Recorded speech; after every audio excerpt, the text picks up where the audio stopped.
코리아 베스트리십니다. 자, 오늘은 성북구 땡땡 지주택 편 그리고 유튜브 시청 시 주의사항을 좀 말씀드리려고 영상을 만들어 봤습니다. 오랜만에 저번 주에 지주택 관련한 문의 메일이 와서 찾아보다가 원래는 영상 안 만들려고 했는데 너무 특이해가지고 영상으로 한번 만들어 봐도 되겠냐 했더니 괜찮다고 하셔가지고 민감한 정보는 다 가리고 한번 영상을 만들게 됐고요.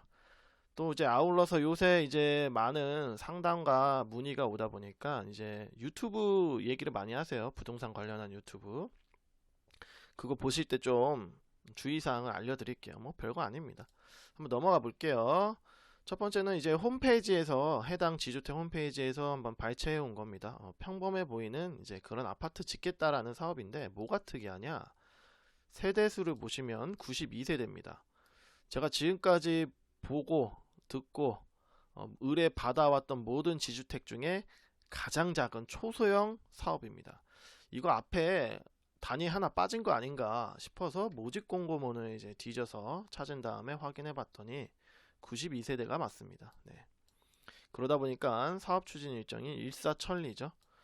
아마 이제 설립 인가 신청 이미 했을 거고 아직 인가가 났다는 고시는 확인되지 않았습니다. 자, 그리고 또 특이한 거 제3종 일반 주거 지역에 이제 사업을 하겠다라는 건데요. 이게 지주택에서는 특이하죠. 대부분 지금까지 의뢰 받았던 모든 지주택은 제2종 일반 또는 제2종 일반 7층 제한, 이번에 오세훈 서울시장이 제한을 풀었던 제2종 일반 7층 제한, 이런 데다가 이제 아파트 짓겠다라고 하면서 결국에는 지구 단위를 이제 필요로 하는 그런 사업들이 많았는데, 이거는 별도의 지구 단위 없이도 아파트를 지을 수 있죠. 예, 그런 땅에다 하겠다라고 했으니까 아하, 지구 단위까지 넣을 필요가 없을 것 같다. 사업 일정이 다른 곳과 비교했을 때 훨씬 빠를 수 있다. 이렇게 생각이 드는데 아니나 다를까 중점 경관관리구역으로 지정이 되어 있어요. 왜냐? 왼쪽에 북한산 국립공원과 정릉이 있기 때문이에요. 자, 이거는 경관 심의를 통과해야 된다라고 이제 말씀을 드렸죠. 예. 그래서 이게 가장 이 사업의 큰 전환 포인트가 될 것 같아요. 뭐 조건이 달려서 조건부 가결이 될 수도 있거든요. 모양을 이렇게 바꿔라. 한 동만 이렇게 하고 한 동은 높이를 이렇게 낮춰라. 그렇게 되면 세대수 조정, 추가 분담금이 발생할 수밖에 없죠.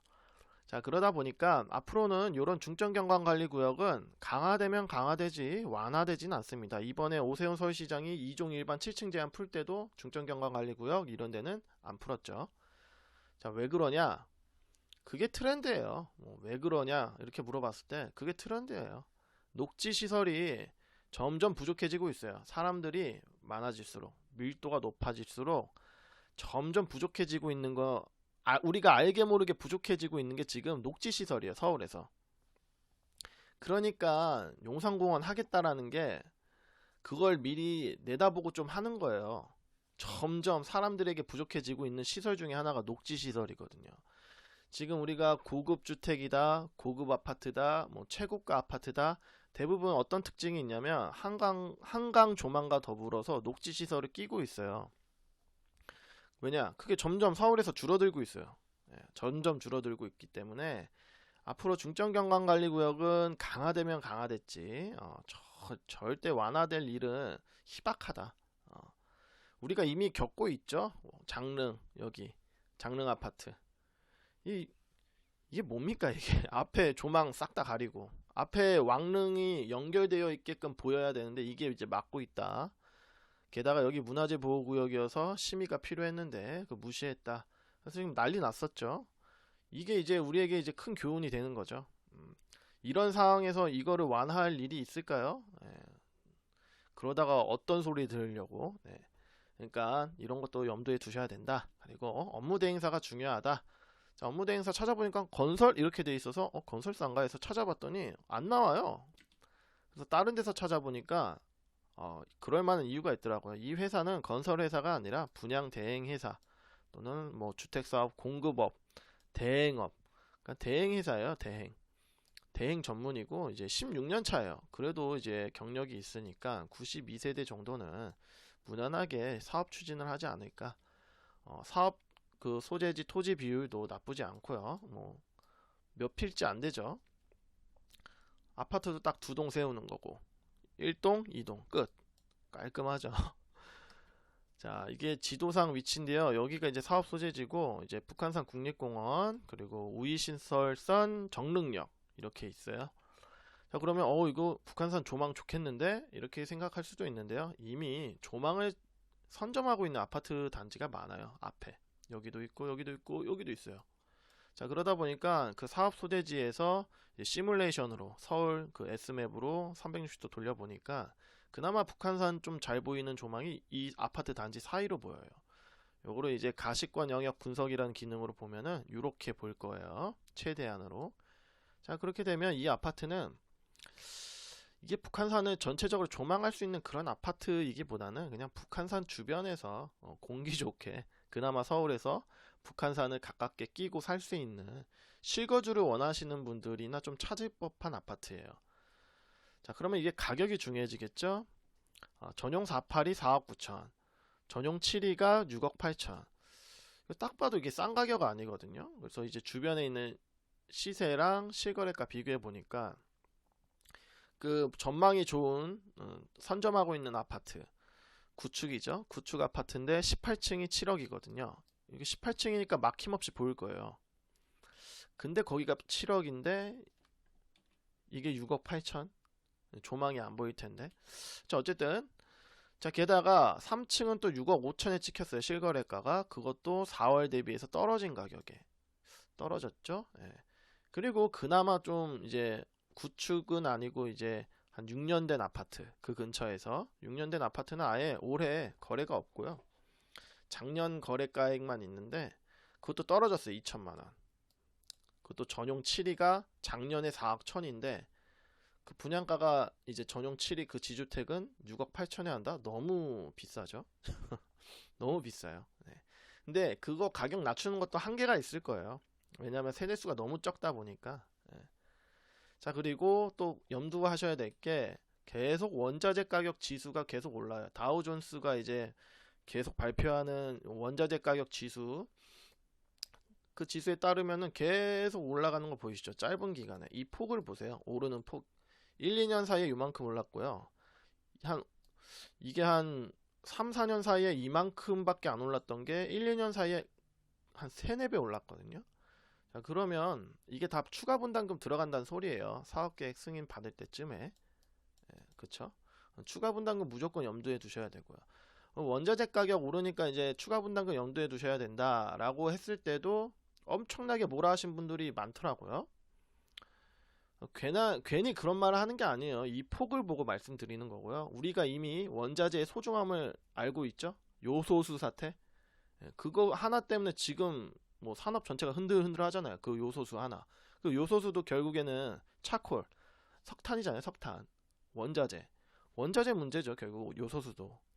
그 뭐 밸류체인 밸류체인이 아니라 서플라이 체인, 그러니까 공급망의 어떤 문제이기도 하지만 원자재의 소중함을 이제 우리가 몸소 느끼고 있어요. 근데 계속 올라요. 원자재 가격 지수가. 그렇기 때문에 추가 분담금 무조건 염두에 두셔야 돼요. 게다가 계약 조건이 그렇게 썩 좋지도 않아요. 이제 깨알 같은 글씨로 적혀 있는 모집 공고문에 보시면요.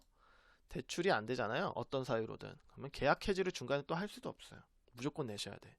자, 그러다 보니까 계약 조건도 좋지가 않아. 추가 분담금 예상돼. 분양가액도 그렇게 싼 편이 아니야. 그러면 투자 목적으로는 들어가시면 안 되고 내가 북한산을 좋아해. 북한산 주변에 그냥 살고 싶어. 그러면은 뭐 조금 고생하시고 추가 분담금 염두에 두시고 사셔도 괜찮죠. 그러면 요새 많은 분들이 투자를 어디다 하냐? 오피스텔이에요, 오피스텔. 그러면 오피스텔하고 한번 비교를 한번 해볼까요? 오피스텔 이제 분양하고 한번 비교를 해볼게요. 일단 전용 48. 그러니까 오피스텔은 전용 7위가 거의 없거든요. 분양하고 있는 게. 찾기가 힘들어요. 그런 것들은 또 엄청 고급으로 나와가지고 엄청 비싸고. 그래서 전용 48 고급 오피스텔로 한번 비교를 해봤습니다. 아까 전용 48이 지주택은 4억 9천이었잖아요. 여기도 4억 9천인데 고급 오피스텔이다 보니까 천정고가 일반 아파트보다도 훨씬 높아요. 훨씬 높아요. 천정고가 3.2에서 3.3 나와요. 그 반자까지도 바닥 마루에서. 자, 그러니까 훨씬 쾌적하겠죠, 실내 공간이. 물론 아파트니까 지주택은 1평에서 1.5평 더 크죠. 왜냐? 발코니 면적은 오피스텔은 없으니까. 자, 그러나 일단 옵션이 다 포함된 가격이에요. 풀옵션 포함된 가격. 스타일러, 건조기, 막 이런 거 다 포함된 거.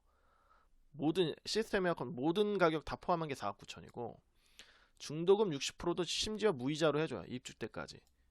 LTV 비율도 엄청 높죠. 업무 시설이다 보니까.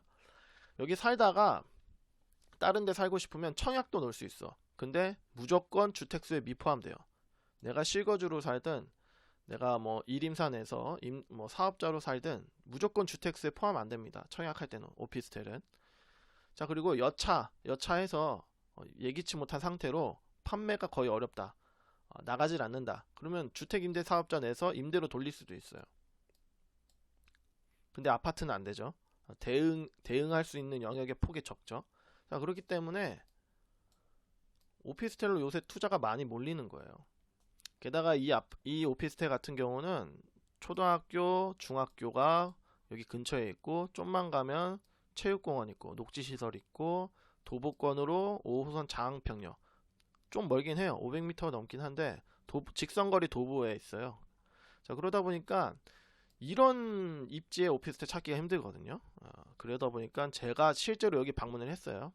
실제로 방문을 했고 그때 오전 10시였는데도 이미 신혼부부와 두 팀이 보고 있었고 굉장히 이미 빠르신 분들은 이런 데 찾아가요. 제가 갔을 때도 좀 늦었었어요. 예. 그 요새는 좀 시장 바닥 분위기가 굉장히 빨리 돌아갑니다. 또 이와 더불어서 좀 유튜브 시청시 주의사항을 좀 알려드릴게요. 자, 시장 흐름은 우리 생각보다 빨라요. 저도 아까 이 오피스텔은 제가 전화해서 제가 찾아간 곳이에요. 원래 분양이 안 되거나 자신이 없는 사업장은 이제 부동산 사무실에 이렇게 전화가 먼저 와요. 우리 분양하는데 이것 좀 손님 좀 붙여달라 이런 식으로. 근데 여기는 전화 한 통 없었어요. 심지어 하는지도 몰랐어. 그냥 조용히 있어. 가만히 있어도 돼요. 여기는. 왜냐? 사람들이 요새는 너무 빨라서 알아서 찾아가요. 알아서. 우리 생각보다 빨라요. 부동산 시장의 흐름은. 네, 진짜 빠릅니다. 자, 그리고 가시기 전에 무조건 입지, 법령 뭐 이런 거 다 검토하고 현장 확인까지 하셔야 제대로 된 판단을 할 수 있어요. 저도 여기 가기 전에 다 파악을 해봤어요. 여기 주변에 분양 예정인 물량, 여기 입지상 문제가 없는지, 심지어 저 같은 경우는 여기 치안 등급이 어느 치안 등급도 확인할 수 있거든요. 사전에 이게 치안이 안전한 곳인지 확인하고 모델하우스 방문을 했어요. 자, 어쨌든 이런 거 필수입니다. 그러니까 유튜브만 보다가 이제 이런 거 놓치시는 분들이 많아요. 자, 그러다 보니까 유튜브를 너무 맹신하셔가지고 그냥 덥석 그 물건 사고 계약하고 막 이러시는 분들이 많은데 정말 위험한 겁니다. 정말 위험한 거고, 그리고 또 세 번째는 이걸 좀 말씀드리고 싶어요. 선한 영향력은 없어요. 심지어 제 유튜브도 선한 영향력을 위해서 만든 게 아니에요. 네. 제가 말씀드리지만 제가 하고 싶은 말 일단 하고 싶어서 만든 거고, 두 번째는 제 유튜브 채널도 제 부동산 사무실 홍보 목적이 주예요. 네. 물건까지 홍보하진 않잖아요. 근데 제 사무실 홍보가 목적인데 선한 영향력을 가진 부동산 유튜브 채널 전 본 적이 없어요. 그렇게 말을 한다? 더 의심해 보셔야 돼요. 다 자기네가 가지고 있는 물건 털려고 부동산 유튜브를 하던가 아니면은 목적이 있어요. 뭐 멤버십 채널을 열더라고요. 멤버십 채널을 열어서 멤버십만 볼 수 있는 그 영상을 만들어서 수익을 창출하던가. 그러니까 선한 영향력은 없어요. 부동산 유튜브 아무리 찾아봐도 그런 건 거의 없어요. 자, 그러다 보니까 너무 이 유튜브를 너무 맹신하시지 마라. 그래서 저한테도 이제 물어보세요. 제가 유튜브에서 봤는데 이 물건이 좋대요. 봤는데 이미 너무 안 좋은 거야. 막 입지가 쓰레기고 막 이미 공실이 엄청난데 주변에. 근데 그분은 유튜브를 이제 거의 유튜브만 엄청 보시니까 이걸 믿는 거죠. 그분들은 은연중에 마음속에 선한 영향력이라는 그걸 믿고 계신데 믿지 마세요. 심지어 제가 말을 해도 솔직히 이런 것도 말 못하겠어요. 선한 영향력? 그게 뭔지? 그런 건 없습니다. 솔직하게 얘기해서 선악 영향력은 부동산 시장에서 찾으시면 안 되고 항상 법령을 검토하시고 현장 확인도 하시고 그런 게 필수라는 거예요. 그런 게 필수라는 거. 자, 어쨌든 결론은 만약에 그 지주택 사업지에 실거주 하고 싶다. 왜냐? 나는 북한산이 좋아서. 그러면요, 조금 고생 아닌 고생 한번 하시고 추가 분담금까지 내가 감당 가능하다. 그러면 들어가셔도 돼요. 자, 근데 내가 좀 손해 보기 싫다. 약간 투자 목적도 있다. 그러면 일단 다른 물건도 찾아보세요. 좋은 물건들 요새 분양으로도 많이 나오니까요. 자, 오늘은 여기까지입니다. 감사합니다.